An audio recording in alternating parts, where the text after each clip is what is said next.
Hey guys, how's it going? Coming at you with my very first deck profile on Gold Paladin, more specifically Spectral Duke. So this is post BRO 2021 for the V Premium format. Now, a little bit about this deck profile. I actually took this deck profile to the event and got really far, ended up getting ninth place overall, just barely bubbled off a top 8. Sad days, but still really, really fun event. Did really, really good with it, and I learned a lot about this deck from it. So I thought, hey, for my very first deck profile, why not take a deck that actually has a lot of rep behind it, and I actually achieved something with it. And fittingly enough, it's a Paladin deck, and as you may or may not come to know, I'm very much a Paladin guy. Now, let's go ahead and start off with grade 3s. So, oh, and by the way, starter can be any V starter you want. I choose Spring Breeze Messenger because it feels most fitting, but however, with the new Ezel support that's going to be coming out, you might want to consider bringing Kriff, who is the Ezel starter, just to try and throw off the opponent. It's a little bit tricky, might not always work, but hey, I prefer just to do it a little bit honest. All right, so starting off for Spectral Duke Dragon. Main man of the deck. Really, you can't go without Spectral Duke. Spectral Duke is just amazing. He's the main heart and soul of the deck. The dude is really the entire package. He restands, he gets extra drive, has an extra crit, even has force numbers despite this being an Excel clan. Spectral Duke is amazing. Running him at 4 is very obvious. Riding him is going to be paramount in this deck. If you don't ride Spectral Duke, you're going to lose a lot of tempo. It's going to be very sad days. You may not lose on the spot, but let me tell you, every time I don't ride Spectral Duke, it's usually heading towards a loss. Now, despite it being the main card, I feel there isn't really much to discuss with it in terms of ratios and its placement, as this is indeed a Spectral Duke deck. Similarly, another grade 3 whose placement really just can't be questioned at this point is Percival, 4 copies as well. I used to run 3 copies. People were really going against that. They were saying, hey, Percival, best card in the clan, what are you doing running 3?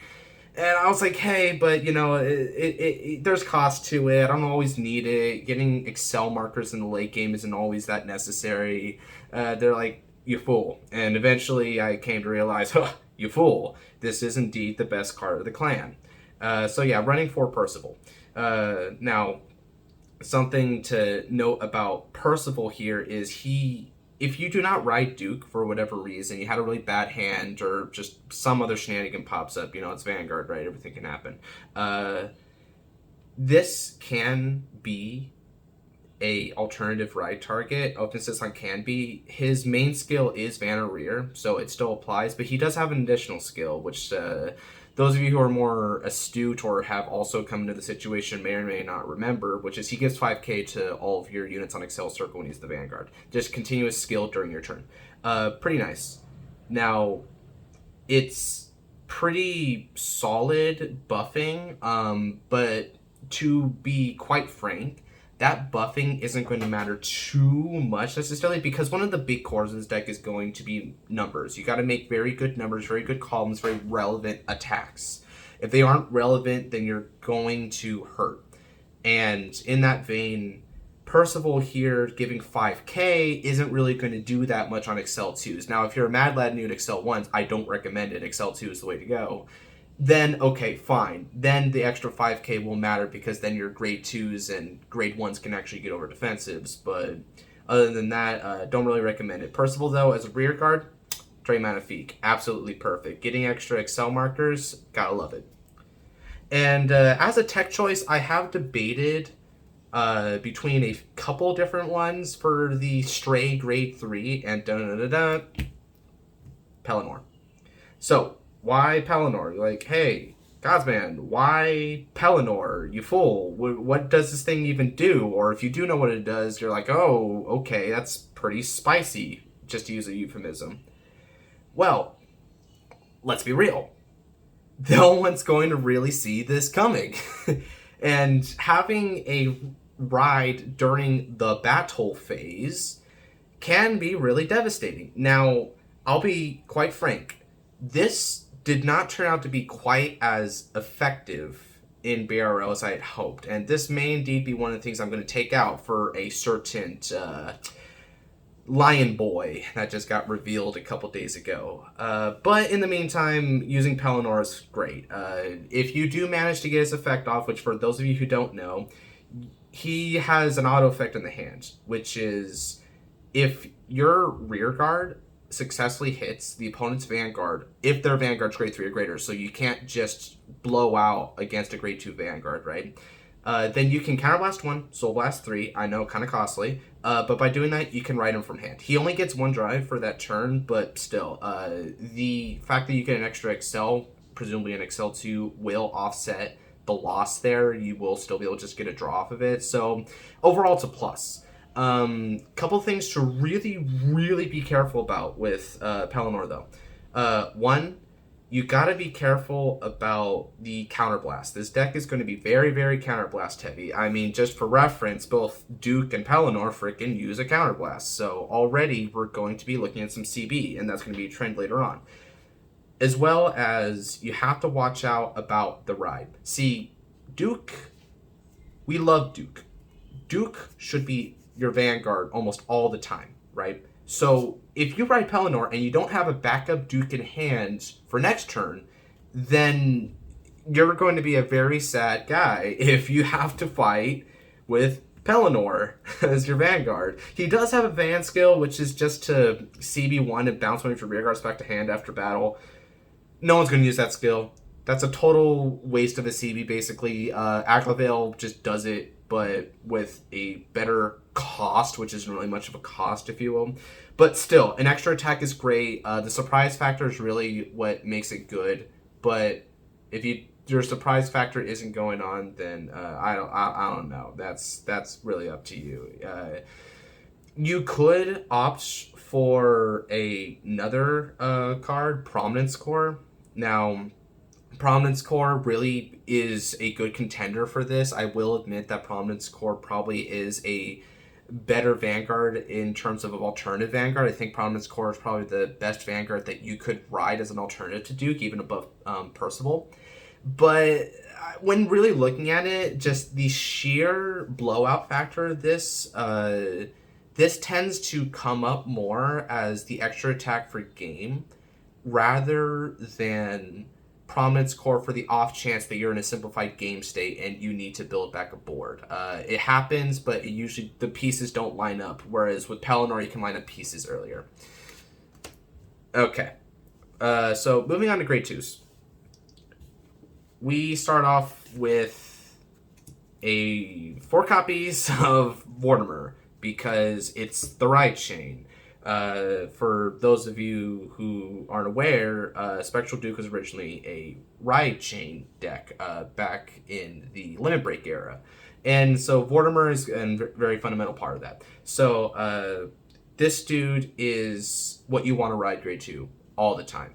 If you're not riding Vortimer on grade 2, it's not the end of the world. You can definitely still live without it, but it's absolutely fantastic. You get to peep top 5 and call 2 when you write Duke over it, and that's an easy +2. That is a very free +2. And that +2 is very fundamental because this deck, surprisingly, it will gain a lot of resources, and those resources will be enough to generally push back a lot of threats. But when you're fighting the top tables, dudes like Gavriel, Astral Poet, Luard, and, oh dear lord, Prism, it's not going to be enough to just get some resources. Every resource is going to count, and so Vortimer is fundamental for that. He also has a countercharge skill when you retire and buy ability. So now, the only way to retire and buy an ability is with Duke. So only way you're realistically going to get that countercharge is with a counterblast skill anyway. So it's more or less a refund of the cost, but that's more than sufficient because, again, counterblasting is going to be huge. We need him. Also gets 1k when grade 1 Vortimers and Soul, yada yada. Okay, so I think everyone just about knows that because that's what a right chain effect is. But note this is also on rear guard, so if you have an 8k booster behind Vortimer, then that's an 18 column, which against force numbers does demand a 10k instead of a 5k, and every little bit helps. You can really annoy some force clans by doing that. Also, you don't get punked out of swinging into a Force Clan number grade 2 because he will also be 10 if you have grade 1 Vortimer in there. Hopefully you do. If you don't, then hey, it's fine, right? It's not the end of the world. Okay, next up, and this card is great. The ratio a little bit is iffy. So we're running 4 copies of Caden. Now, Caden is a bit of a mixed bag for me. I think that Caden has a very good value amongst the grade 2s. Your grade 2s generally in Gold Paladin, if they counterblast, they have pretty powerful effects. If they don't, then usually they're not all that worth it. Now I know that's a generalization, and I know there's a lot of cards that don't fit it, but within Duke, the options are a little bit more limited, I feel. This is one of the routes you can go though. So the Caden Hoel route, which we'll get to Hoel later, I think Hoel is actually a fundamentally better card than Caden. Caden's very simple, +1 if you get its effect off. Counterblast 1, pitch, peep top 3, call, standard Gold Paladin stuff. Now, that's a break even for a Counterblast, which is neat, I guess. But if you have a Hoel on Banner Rear, then you could draw one. Note that you can call the Hoel off this effect and still get the draw. The Hoel can already be present, yada yada.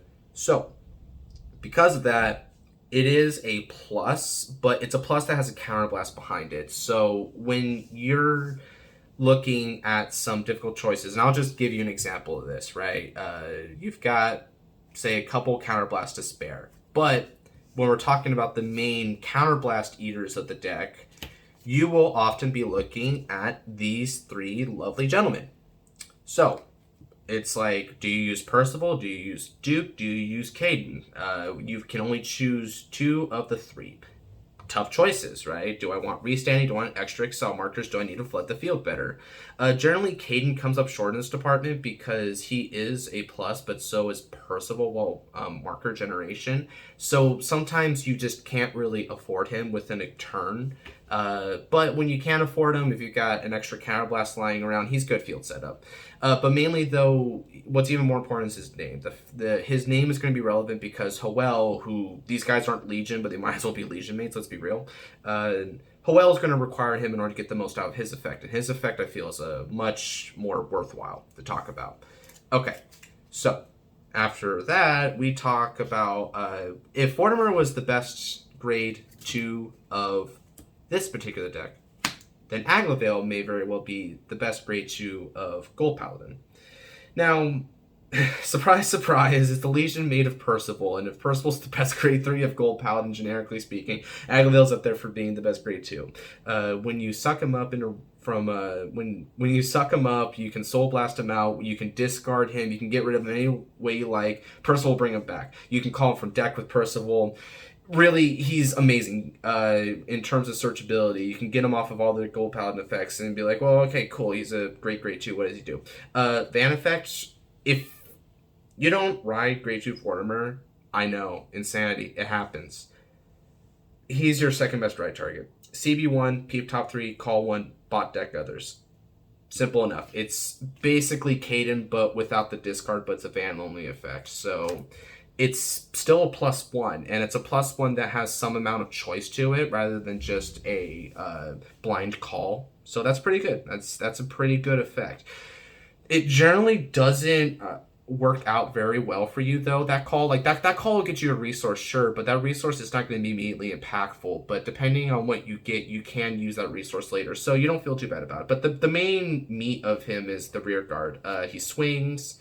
You suck up a rear guard and a soul in order to give him 10k and bounce back. Now, you don't really need that much soul in this deck. This deck generally has an excess of soul by the end of any given game, and he's a big part of it. He gives you a lot of soul over time if you keep on using his effect. So you are negging 1 for a power boost, but it's a power boost that's very prevalent because when we're talking about attack patterns, and I'll go over attack patterns later, Aglavale is the one that I generally end off of. He's going to be my final attack for most intents and purposes, and so having that extra 10k to top off is very threatening. People usually account for it. There are times even where people will save up extra shield in preparation for it, and you can simply swing without doing that boost. He does bounce back afterwards, so that's a good way to maintain him in the hand. He can shield anyway because he's an interceptor, so don't do it for shield, just do it for resources and trying to preserve the unit.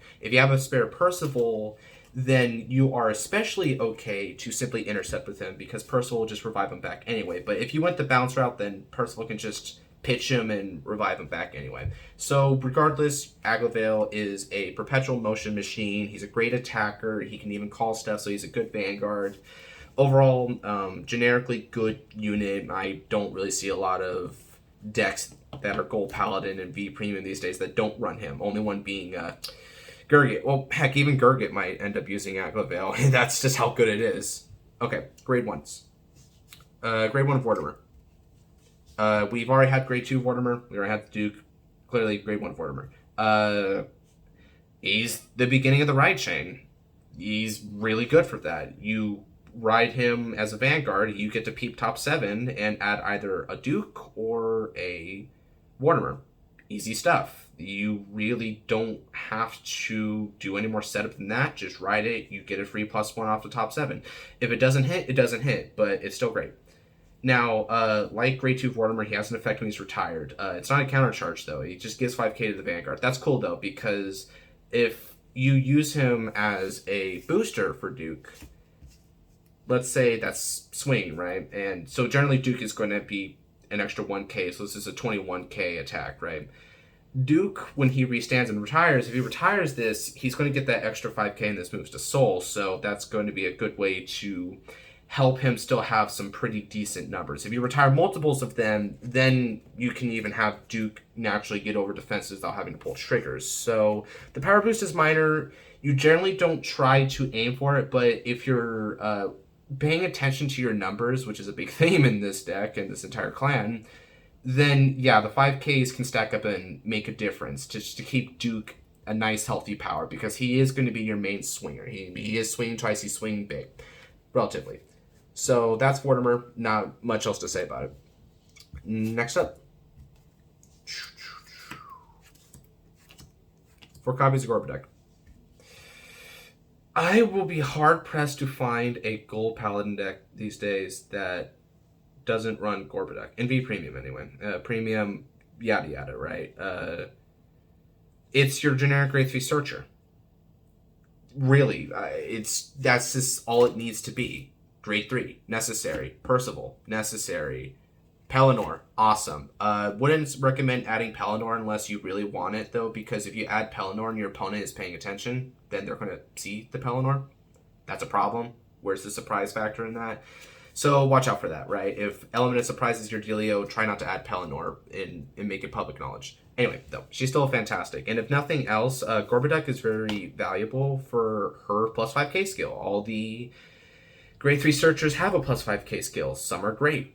Some are not so great. This one is fantastic. It's just essentially Unite for you guys who are familiar with G Gold Paladin, right? If you call to him or rear guards this turn, it does it.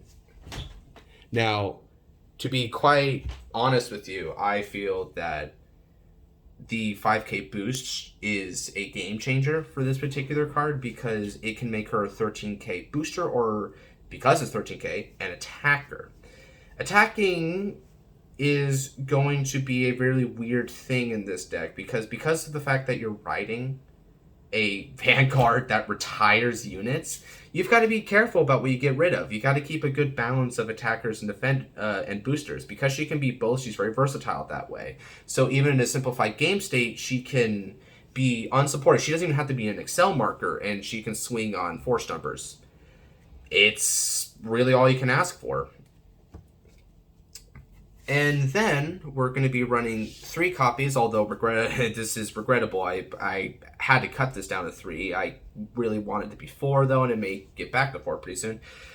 Oh, so if you remember Caden, he wants Hoel, and Hoel likes Caden. Hoel is a very simple effect that tends to get misunderstood. So, with Hoel, if you have another unit in his column, either in front or behind him, that was placed this turn, you can ride it, you can call it. It doesn't matter how. That unit's going to get plus 5k. But if Caden is present on the field, they get plus 10k instead. So yeah, it's a great boost. He's essentially an 18k booster rather than a 10k booster. You can have him be an attacker, but he's still giving a 10k to whoever's boosting him. So the numbers are essentially the same. It's a really, really, really good, beefy booster. And that's going to help you not get denied by defensives. But here's where people don't generally understand how. I even played against a Gold Paladin guy in BRO, and he was trying to correct me on this, but I ended up having to, give it to him straight about what Hoel's effect is really like. People seem to believe, oftentimes, and this is a pretty common misconception. So, if you place a unit in front of a wall, people seem to think, right, that, or they tend to believe that it's sort of an ignition, right? It happens and they give the plus 5k. So what that means is if it's like a thing that activates, it doesn't. It's a continuous skill. It's just a blanket buff that's applied to whatever meets the condition. And the reason why that's important is, let's say we've come into a situation where you're starting out your turn, right? And you've placed something in front of it. If you then afterwards, for whatever reason, place a Caden, people will argue saying, hey, well, Caden wasn't here when this was placed, therefore it only gets plus 5k. That's not true. It's a continuous skill. So the moment that Caden enters the mix, the plus 5k buff he's getting becomes a 10k buff.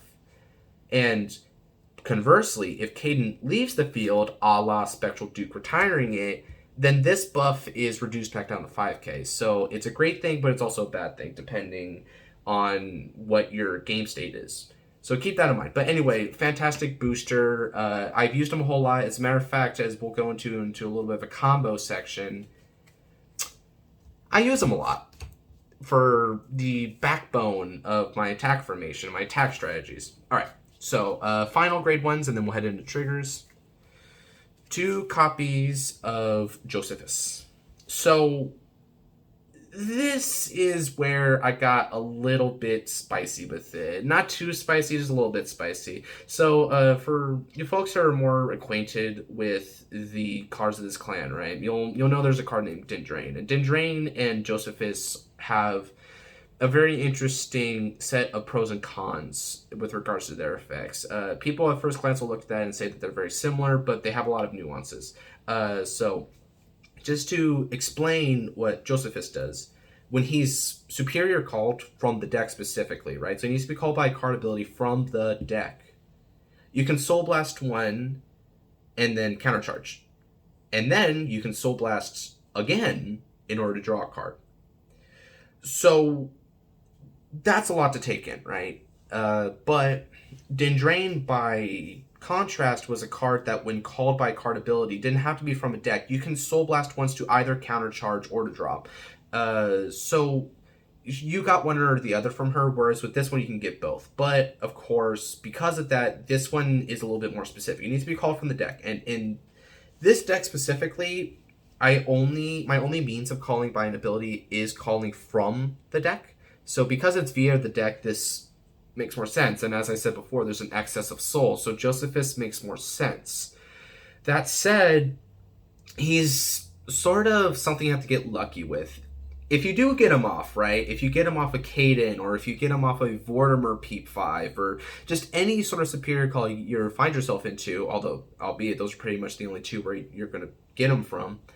If you superior call him, then you won the lottery. You get an extra draw, and you get a countercharge, which is so valuable for a deck that counterblasts so much. If you noticed, Duke, counterblast. Percival, counterblast. Pelennor, counterblast. Aglavale, counterblast. Caden, counterblast. It's pretty redonkulous. So much counterblasting. So, this countercharge can literally mean the difference between making a critical play that will win you the game and not.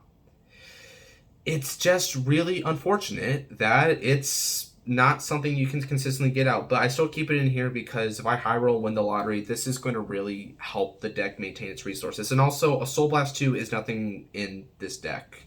You get Soul naturally. You also get it with the effect of Aglavale when it sucks things back in. You also get it from both the Vortimers because they redirect themselves to the Soul when they're retired by Duke.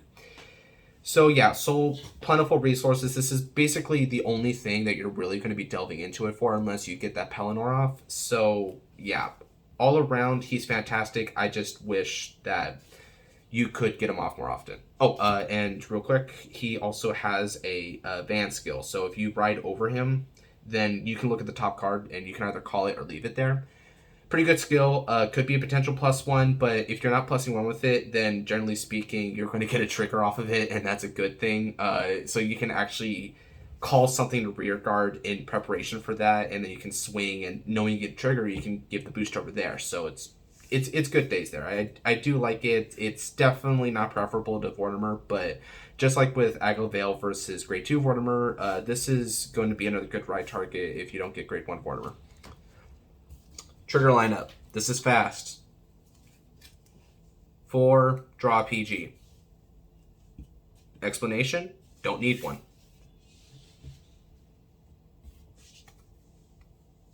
We've got 8 crit.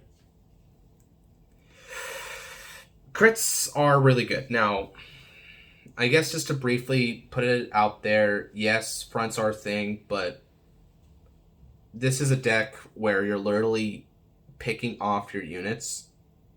So you're not going to have a lot of units to gain the benefit of a front. Plus, I'll be real with you guys. In BRO, I was playing a few dudes, and my win condition, so to speak, or how I just ended up winning, was a sort of a crit sack. They would try to chance it with Duke, and Duke would just hit 1 or 2 crits and just blow them out of the water right then and there. Crits will keep your opponent honest when they're guarding. It's going to keep them fearful. And I think that pressure is going to be a lot more valuable than just some potentially bigger numbers.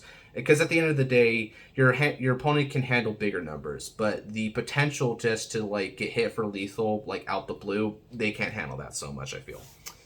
All right, so 8 crit, and now I think the only triggers that are really going to spark debate, and how I even don't know myself at this point, 4 Clarity Wing. So this is the Heal Guardians that just came out recently, and I was conflicted about this one for a long time. Duke is a limit break deck, which for your folks who don't know who that is, it means it's a deck that has a very powerful skill that activates when you have 4 or more damage.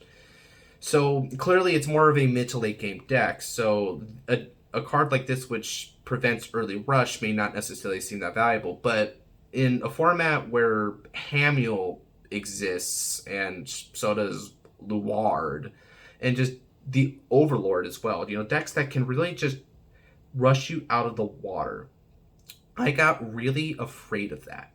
So I decided to go for this to try and make sure I don't just die on the spot and get rushed early, because that is going to be a common tactic that you'll find for people who know about this deck, is they will just rush really fast against Duke and try to speed run it, to put an analogy there. So you got to be careful for that. So this is a good way to not die to that really easily while you're building up resources. So your shielding in the early game is probably not going to be that great, but you don't really care because you kind of want to accumulate some damage most of the time. So I went with this. Now, 20k heals are totally fine. There have been scenarios where 20k heals have made a pretty big difference. People will make annoying columns. One of the most recent examples of this was actually against Messiah, where they had Volca Goats. Now, Volca Goats swing for 30k. They generally have a Force 2 on them, right? So 30 against 13, for anyone who, just has quick math in their hand, they know, right? It's a 20k shield. So rather than having to use 2 cards from hand, like let's just say a 15 and a 5, you only need to use the heal trigger. That's really nice. Another example is Glory Maelstrom. For just as an interesting fun fact, the guy who went 9-0 in Swiss for BRO, at least in the US, was a dude who took Maelstrom. And the reason why Maelstrom is so good is because Glory Maelstrom as a card is amazing. It basically invalidates a large hand because you can only guard with 1 card from hand for each battle. So against some pretty big numbers, let's say they're swinging at you for 29. 29 is a pretty common number for a Glory Maelstrom kill turn, quote unquote. 15 isn't going to do the math, man. It's just not. And you're going to die to it. So with that, there's a really good argument to be made for that. And I'm pretty much all the way there to just replacing these for 20k heals again. So do take this particular entry in the deck profile with a grain of salt. If you're worried about early rush, put these in. If you're more thinking about like staying alive in the late game and having more convenient guards, go for the grade 0 heals. One other thing to note, these are grade 3s. You can search them with Gorbadeck, but also, and this comes up unfortunately, if you have to call a trigger from deck, I know, ugh, this is going to be an attacker. A regular 5k power heal trigger is going to be a booster. Do you prefer a booster or an attacker? That's a good question. I opted for attackers because in a simplified game state, I want to be able to swing. On an Excel 2, this will be a 15, so it can at least poke and ask for a 5k. But sometimes boosters are going to be more useful. So again, that's just another food for thought. This one's really just up for interpretation. And yeah, that's going to be my deck profile. The video is already kind of dragging on a little bit, and there could be some edits to be made for it. It is my first video after all, so let's see how this goes for a test drive. So if y'all have any feedback on the deck, just please comment down below. And also, just subscribe. I'm a new guy in the block, you know. I'm just doing this pretty clumsily, just going along. But yeah, I do really like this game. I'm hoping to put out a Raging Form deck profile pretty soon. Shadow Paladin is, funnily enough, my main clan. No surprises being a Paladin guy, like I was saying before. But to that end, I don't know whether or not to release a video going in depth on combos and how the deck here, Spectral Duke, that is, functions, or to just get started on a Raging Form deck profile. So if you guys have a preference on one or the other, please leave it down in the comments below. And special shout out to Commander Jaime. He's another Vanguard YouTuber. He was supporting me and encouraged me to go to BRO in the first place, which in turn actually engendered me to not only do well, but also to the creation of this deck profile. So yeah, thanks amigo. This wouldn't have happened without you. Alright, well, that'll be that. Thank you, and God bless everyone.